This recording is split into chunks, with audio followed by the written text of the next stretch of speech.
WhatsApp दोस्तों, क्या हालचाल। दोस्तों आज है मूड कॉमेडी वाला, तो आज सिर्फ कॉमेडी होगी। तो मैं स्टार्ट करता हूँ अपने बचपन से।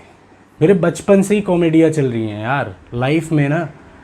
जब मैं 6th-7th में था तब से ही कॉमेडी शुरू हो गई थी। क्योंकि उससे पहले मुझे बहुत बुली किया गया, मतलब 6-7 तक मुझे बहुत मारा जाता था। बच्चे जो मेरे साथ पढ़ते थे मुझे बहुत मारते थे, लेकिन 6-7 के बाद मुझे एक मेरा दोस्त मिला, तो उसने मुझे सिखाया कि बेटे पिटने का नहीं, मारने का, डरने का नहीं, लड़ने का। तो थोड़ा मेरी लाइफ सुधरने लगी।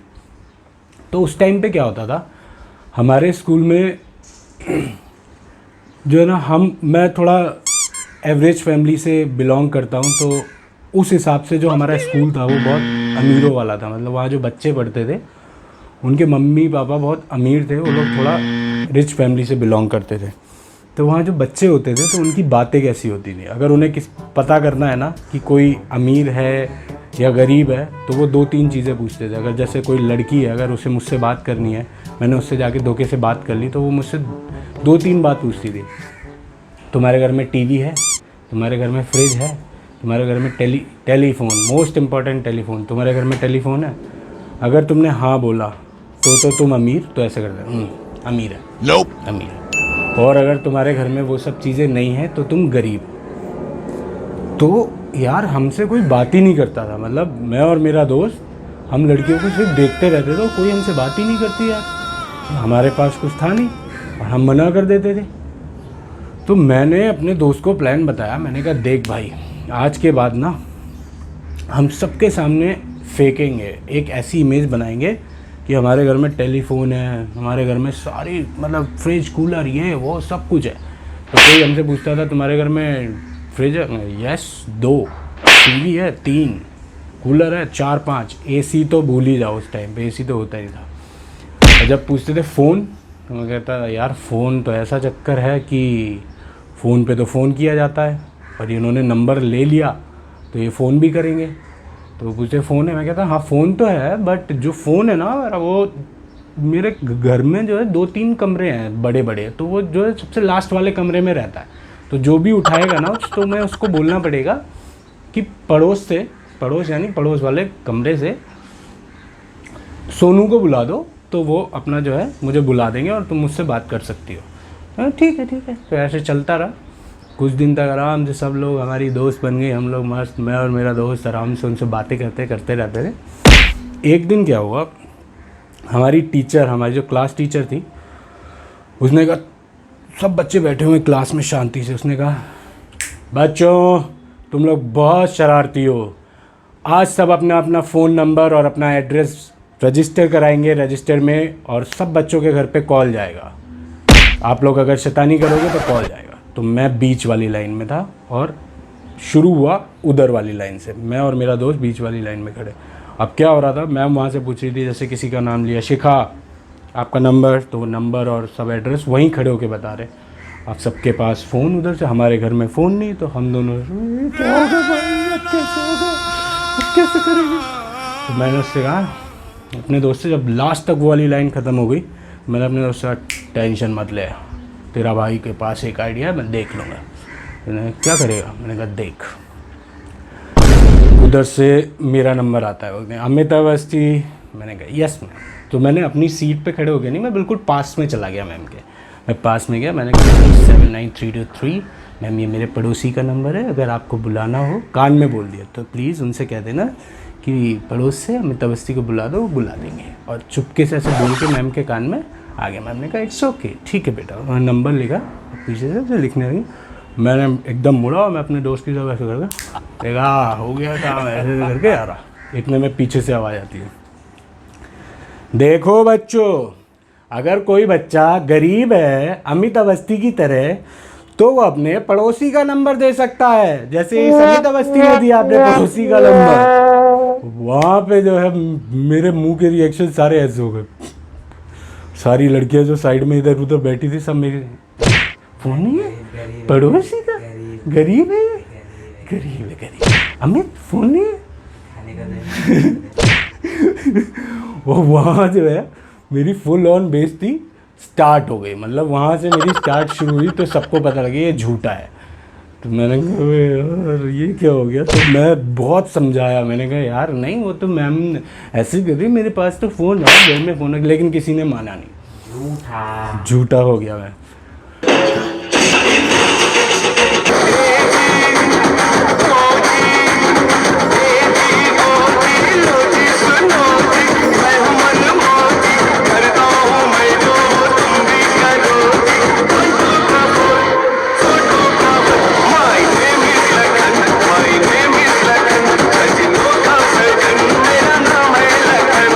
अब जब मेरी ऐसी इमेज बन गई कि सबको लगने लगा कि यार ये लड़का तो जो है झूठ बोलता है और ये तो फेंकता है, तो मेरे से कोई इतनी ज़्यादा बात सबने करनी बंद कर दी।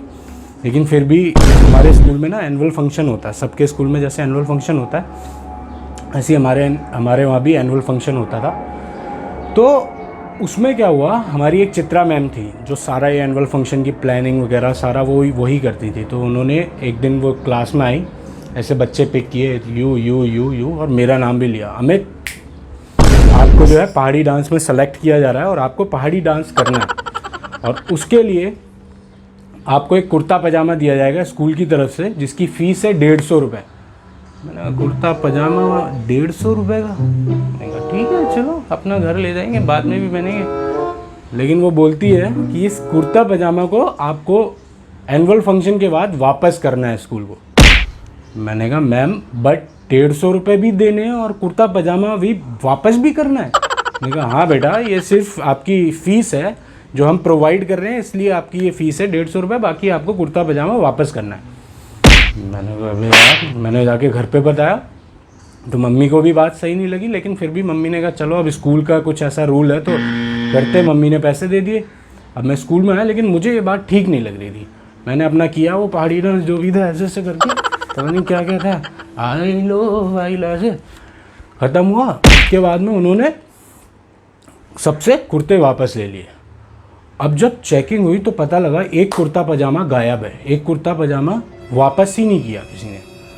अब यार वो क्लास में घुसी और किसी बच्चे से कुछ नहीं कहा, मुझे पॉइंट आउट किया सीधे। वो कहती खड़े हो जाओ चोर, खड़े हो जाओ चोर। मैंने कहा चोर मैम क्यों? कह रही कि तुम ही हो वो जिसने कुर्ता पजामा चुराया है, मुझे पक्का पता है कि तुम ही ने चुराया है, तुम ही कर सकते हो। मैंने कहा मैम मैं नहीं हूँ, मैं क्यों? मैं इमोशनल हो गया वहाँ पे, मैं पूरा लिटरली रो गया। मैं क्लास से बाहर चला गया, मेरी इंसल्ट कर दी, मैं बाहर जाके रो रहा हूँ। मैं सोच रहा हूँ ऐसे। इतने में मेरा एक दोस्त था दीपक, वो बेचारा मुझे ऐसे इमोशनल देख के वो मेरे पास आया, उसने मेरे गले में हाथ डाला, से बैठा बगल में, कह रहा है यार अमित मैं मानता हूँ कोई तेरे पे विश्वास करे ना करे, मैं मानता हूँ कि तू चोर नहीं है, तू ऐसा नहीं कर सकता, कोई और है पक्का, हम उसे ढूंढ लेंगे। मैंने उसकी तरफ ऐसे देखा, मैंने कहा मेरे भाई मैं ही चोर हूँ। मैंने उसे अपनी ऐसे ड्रेस नीचे करके दिखाई। मैंने 2 दिन से वो कुर्ता पजामा अपनी ड्रेस के अंदर पहना हुआ था, घर पे भी नहीं दिखाता था क्योंकि घर वाले डांटे के साले चुरा के लाए स्कूल से। स्कूल में तो मैं अंदर पहनता था ड्रेस के अंदर क्योंकि यार मुझे लगता था यार मैंने 150 रुपये दिए, मैं इन्हें वापस क्यों करूँ यार। मैंने वो कुर्ता पजामा उन्हें वापस ही नहीं करा और थोड़े दिन बाद अपने घर ले गया और बोल दिया मेरे दोस्त का है, और मैंने रख लिया। अब हम थोड़े से बड़े हुए तो मैं आ गया था 8th क्लास में, आई गेस। तो मैं मैथ्स में ना मुझे बहुत इंटरेस्ट था, लेकिन उस टाइम पे 8th क्लास में हमारे मैथ्स टीचर जो है चेंज हो गया। हमारा मैथ्स का टीचर किसी और को बना दिया गया, कोई और नया टीचर हमारा मैथ्स का आ गया। तो उस टाइम क्या हुआ, अब आपने देखा होगा कि जब हम बड़े होते हैं ना तो हर मतलब स्कूल में हर क्लास में एक गैंग बनता है। तो हमारा भी एक गैंग बना 5 लड़कों का, जिसमें मैं था और मेरा एक वही पुराना दोस्त दीपक था और 2 दोस्त और थे और एक लड़का था हिमांशु पांडे। तो वो लड़का क्या था, हिमांशु पांडे उसको हमेशा से उस गैंग का लीडर बनना था। कुछ भी होता था तो उसको मेन लीडर खुद ही रहना था। वो हर एक ग्रुप में एक ऐसा लड़का होता है जो बनता तो लीडर है लेकिन असली में वो चेंदी होता है, उससे कुछ होता नहीं है। nope. तो वही हमारा हिमांशु पांडे हमारा लीडर था। तो क्या हुआ कि जब मैथ्स की क्लास होती थी ना तो मैं बहुत ही ध्यान से पढ़ने की कोशिश करता था। मैं समझता था कि हाँ ये मैथ्स में क्या पढ़ा रहे हैं, मैं अच्छे से समझने की कोशिश करता था, बहुत इंटरेस्टेड था मैं मैथ्स में। तो वो जो हमारे सर थे वो कुछ इस तरीके से पढ़ाते थे, खूब थूक थूक के और सासू। मैंने भी खूब मन से पढ़ने की कोशिश की, दिमाग लगाया क्या कह रहा है, अंदर तक घुस गया, पीछे वाली सीट से सबसे आगे सीट पे आ गया कि ये क्या बोल रहा है। 5-6 दिन मैं लगातार उसकी बात समझने की कोशिश करता था, ये क्या बोलना चाह रहा है, लेकिन उसके सासू के सामने मुझे कुछ समझ में ही नहीं आता था। फिर एट दी एंड मैंने भी हिम्मत हार गया। मैंने कहा नहीं जी, इसकी बात मुझे समझ में आ ही नहीं सकती, ये क्या बोला। तो मैंने अपनी जो है पीछे सीट सबसे ले ली, जहाँ मेरे दोस्त बैठते थे। उन्होंने कहा आ गया वापस बेटे, हमने बोला था ना। मैंने कहा हाँ भाई आ गया। मैं बैठ गया जाके उनके साथ। अब क्या होता था, उसका लेक्चर जो है, उसकी क्लास जो है इतनी बोरिंग होती थी कि हमें कभी क्लास अपनी देने का मन नहीं करता था।